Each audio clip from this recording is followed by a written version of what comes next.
Jaji Othman Chande ageuka kichaa na kuchanganyikiwa baada ya kutoa uongo kuhusu vifo vya watu waliouliwa mwaka jana tarehe 29 Oktoba. Jambo na karibu kwa taarifa zetu za TanzaPulse, na ikiwa ni siku yako ya kwanza hapa, tafadhali kumbuka kusubscribe, kulike na kushare video zetu. Vile vile waweza kugonga alama ya kengele ndipo uweze kupokea taarifa hizi pindi tu tunapozileta hewani. Na leo ilikuwa ni siku ambayo Jaji Chande ama Othman Chande alikuwa anatoa ripoti ya tume ambayo ilikuwa imepewa wajibu wa kuchunguza yale yaliyotokea mwaka jana, kuchunguza mauaji na yote.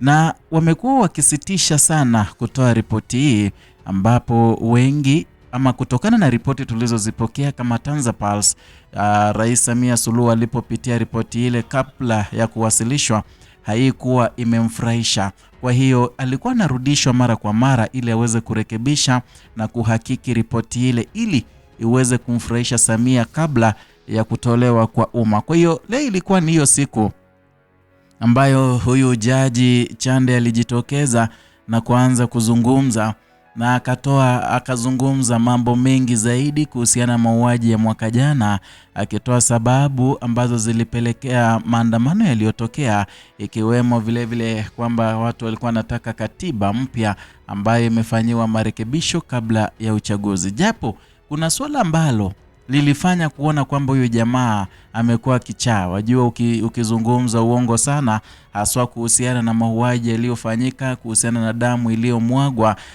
ambayo haikuwa na hatia, mengi yanaweza kukufika. Manake vile vilio vya Watanzania, ile laana mama wa Kitanzania walitoa, kina baba walitamka, haswa wa kutoka Tanganyika baada ya watoto wao kuuliwa. Ukianza kudanganya kuhusiana na vifo vile, basi waweza kuwa kichaa ama kuchanganyikiwa. Ndo hayo yaliyomkuta Jaji Othman Chande leo akizungumza mbele ya Rais Samia Suluhu kwa kutoa ile taarifa ambayo ilikuwa ishahakikiwa naye rais mwenyewe. Unajua, wakati mwingine si wa Tanzania tunabebwa ufala sana. Yaani Othman Chande alikuwa pale kabisa, anazungumza, anatoa ripoti, anasoma ripoti ambayo walishaichunguza, na Samia yuko pale tu amejitia hamnazo, anasikiza kama mtu hajaona kuhusu ile ripoti.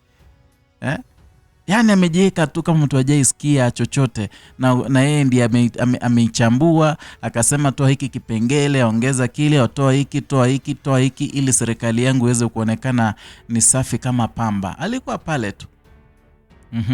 Lakini kuna jambo ambalo limeshika watu wengi sana, kwamba huyu Jaji Othman Chande anazungumza kuhusiana na vifo vya watu waliokufa mwaka jana, kuwa vifo 518. Kisha baadaye akasahau, akasoma tena, akasema vifo vilikuwa 818. Ajua, ukianza kudanganya sana kuhusiana na vifo vile, nilikwambia unachanganyikiwa. Naomba tutazame video hii. Tathmini ya tume ni kwa jumla ya vifo vilivyotokana na ghasia za uchaguzi mkuu ni 518, ambao wanaume ni 490 sawa na 94.6, na wanawake ni 28 sawa na 5.4. Wingi kati ya vifo hivyo vilikuwa sio vya kawaida, yani unnatural. Vifo vya kawaida sio kisheria, vifo sio halali, sio unlawful. Kifo unlawful ni mahakama peke yake ndio kinakibaini, lakini kwa upimaji na sheria ya uchunguzi wa vifo inatambua vifo ambavyo sio vya kawaida, unnatural, na sheria nchi nyingi ni hivyo hivyo. Kuna vifo vya kawaida, uzee. Vifo unnatural sio vya kawaida, ndio vilivyobainika hivyo. Mkoa wa Dar es Salaam ulikuwa na vifo vingi zaidi, ikiwa ni zaidi ya vifo 182, kifuatia na Mwanza 90, Mbeya 80 na Arusha 53. Kati ya vifo hivyo 818, 21 vilikuwa vifo vya watoto. Naam, kutokana na video hii we mwenyewe umeona ukweli kwamba taarifa hii kuna kauongo mahali, ndiposa Othman Chande amechanganyikiwa na kusahau kwamba aliambiwa kwamba vifo vile visizidi 500 au yani 1600. Kwa hiyo akasahau, akasoma ile idadi pengine ambayo ilikuwa kwenye ile nakala, idadi ambayo ilikuwa ni watu 818. Kwa hiyo inatuonyesha kwamba ripoti nzima, yale yote ambayo yanafanyika, kama ile ripoti ambayo imetolewa, kuna uongo mwingi sana ambao umeibuliwa na huyu Jaji Chande. Kuna mengi ambayo vile vile aliyataja, kama vile kubaini kuwa nyuma ya ghasia hizo kulikuwa na mkusanyiko wa malalamiko ya muda mrefu kutokana na wananchi, pamoja na changamoto mbalimbali za kisiasa na kijamii ambazo hazikupatiwa ufumbuzi wa wakati. Lakini kumbuka kwamba ngawaje haya yote yanazungumzwa, kuna vipengele vichache ambavyo vinaonyesha ukweli wa yaliyotokea mwaka jana, ila vile vipengele ambavyo vilikuwa na uzito fulani ambavyo vingeonyesha Samia aonekane kimataifa kama kiongozi dhalimu, kama rais ambaye ni muuaji, vipengele vile vilitolewa. Kwamba ripoti hiyo iliainisha vyanzo 5 vikuu vya ghasia pamoja na vichocheo 8 vilivyochangia kuzoreta kwa hali ya amani katika baadhi ya maeneo nchini Tanzania. Na kumbuka kwamba miongoni wa sababu hizo zilizotajwa mwanzo ni malalamiko kuhusu mchakato wa katiba, jinsi nilivyokuambia hapo kale, na vile vile kulikuwa na madai ya utekaji ambayo hadi sasa hivi kumbuka yako. Kwa hivyo nakwambia kuna vipengele 2-3 ambavyo huyu Jaji Chande alikuwa anavizungumzia ambavyo vilikuwa kweli, manake ingawaje walikuwa wamehakiki na kugushi baadhi ya mambo na kuyaweka yaonekane kwamba si mazito sana. Kuna vile vipengele ambavyo wewe huwezi vijaji, yani huwezi vibadilisha na kuhakiki.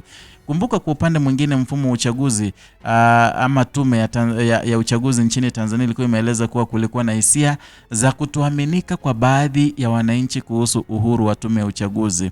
Na pengine hiki vile vile kulingana na Jaji Chande ndicho kilikuwa kigozo vile vile pamoja na vingine vilivyoleta kwamba kukosekana kwa amani. Amani nchini Tanzania.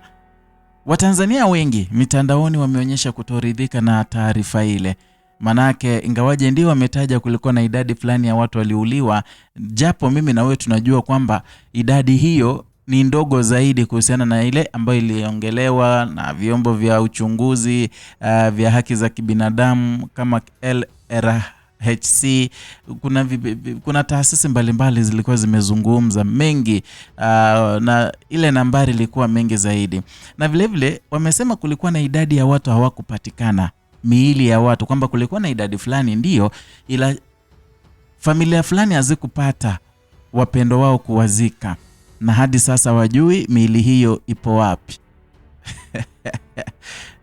Ni jambo la kushangaza kwamba ile ambayo CNN ilikuwa imeibua, kulikuwa na taarifa ambayo ilitikisa Tanzania hadi karibu Samia Suluhu ajitie kitanzi. Maana ile taarifa iliyotolewa ilikuwa na uzito fulani, uzito mkuu, kwamba Samia Suluhu alihakikisha kwamba kulikuwa na kaburi la pamoja, kaburi la halaiki, kwamba miili ya watu wale wote ikaendwa na kufukiwa, kwamba kulikuwa na caterpillar iliyolima mahali kisha wakafunikwa.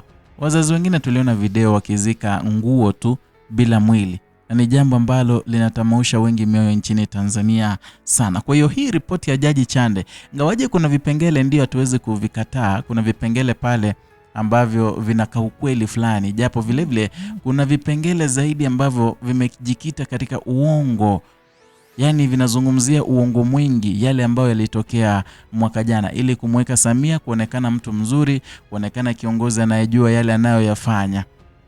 Sijui una maoni gani? Kiwa una maoni uweze niandikia kwenye comment section, manake yanaweza kujenga msingi kwa yote ambayo tutakuwa tunayazungumzia hapa ndani.